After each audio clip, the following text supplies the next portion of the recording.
استاد رب العالمین دی د دې مدرسې نسبت او تعلق د غار حرا د هغه مبارک مدرسې سره دی د دې مدرسې نسبت او تعلق مکه معظمه کې د رسول الله صلی الله علیه وسلم افتتاح شوی مدرسې دار ارقم سره دی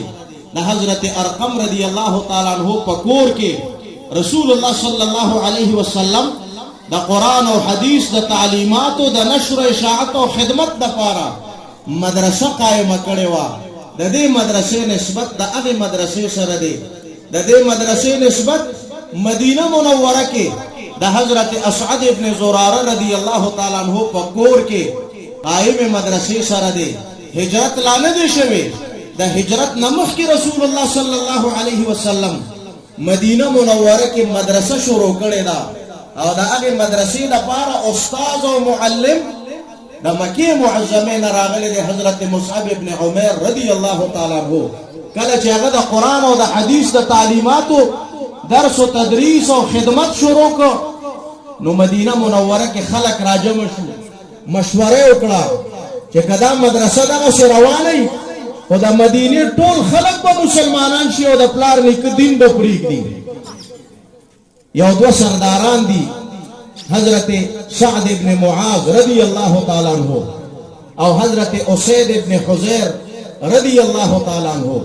دا دواړه را روان شو او حضرت اسعد ابن زراره رضی الله تعالی عنہ په سرالل چې دا تاسو عجیب کار شروع کړی دی د مکه معظمه نه یو مولا راوسته دی او هغه دلته په خپل کور کې کېنولې دی او هغه د اسلام تعلیمات لګیا دی خوري د مدینه منوره خلق رانا د پلار نیکه د دین او د تور طریقونه اړي دا د مکه معظمه مولا رخصت کا زمون خلق د خپل پلار نیکه د دین نه بل طرف ته اړي حضرت اسعد ابن زراره رضی الله تعالی عنہ وتوی دا خو مناسب نه ده ځکه دا خو رسول الله صلی الله علیه وسلم را لېږلی دی کوم داسې زه رخصتوم خو ښه خبره نه ده ډېره بې مناسبه راته ښکاري خو راځئ په میدان ورسره کښېنئ بحث ورسره وکړئ خبرې اترې ورسره وکړئ کم پړ که ملامت هم که نو زم در سره ملګری یم په شریکه به یې وشړو وځي به د دې ځای نه او که نه خبرې مناسب وي سنجیده خبرې کوي د نقصان او د تاوان خبرې نه وي د شر او د فساد خبرې نه وي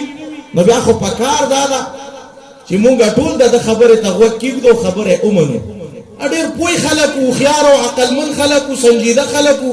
وی ډېر هم خوښه ده کې به نو ورسره خبرې به وکړو حضرت مصعب ابن عمر رضی الله تعالی عنہ سره کېناستل او ته د قرآن او د حدیث څه تعلیمات شروع کړل د درس سلسله شروع کړه او دا دواړه حضرات د هغه د خبرو نه ډېر زیات متاثره شو او هغه مجلس کې دواړو کلمه ویله او په اسلام کې داخل شو او لاړل د مدینه منورې خلکو ته وی ډېر ناشنا سړی راغلی دی دا د مکې معظمې مولا څه عجیبه او ناشنا خبرې کوي د هغه په خبرو کې خو هېڅ قسمه د نقصان خبره نشته د شر او د فساد خبره نشته ټولې د صلح خبرې د امن او د سلامتیا خبرې ډېر بهترین پیغام دی ورسره راځئ چې ټول په شریکه دغه خبره ومنو او په دغه دین کې داخل شو دا د مدینه منورې مدرسه ده چې د هجرت نه مخکې رسول الله صلی الله علیه وسلم قائمه کړې ده او د هغې مدرسې د برکته د مدینه منورې د اوس او د خزرج قبیلې ډېر معزز مشران دا په اسلام کې داخل شوي دي او مسلمانان شوي دي بیا د هجرت نه پس چې کله رسول الله صلی الله علیه وسلم مدینه منوره کې د مسجد بنیاد ایږدي نو د جومات سره سمې د مدرسې بنیاد ایښودی دی د صوفۍ مدرسه خو نن پورې د ټول عالم مسلمانان پیژني دا د رسول الله صلی الله علیه وسلم د مبارک لاس جوړه مدرسه ده د دې افتتاح او آغاز هغې په خپله کړی دی د دغې مدرسې محتمم رسول الله مبارک په خپله دی د دغې مدرسې مدرس رسول الله صلی الله علیه وسلم په خپله دی حضرات صحابه کرام رضوان الله تعالی علیهم اجمعین دا د هغې شاګردانو او دغه مدرسه کې به مختلفو وختونو کې کم از کم تعداد د طالبانو او یو اتیو او زیات نه زیات تعداد پکې 400 پورې رسیدلې دي حضرت ابو هريره رضی الله تعالی عنہ د صوفی د مدرسې د طالب علمانو مشر دی او هغه 24 غنټه حاضر باش طالب علم د دغه مدرسې. نو د دې مدرسې نسبت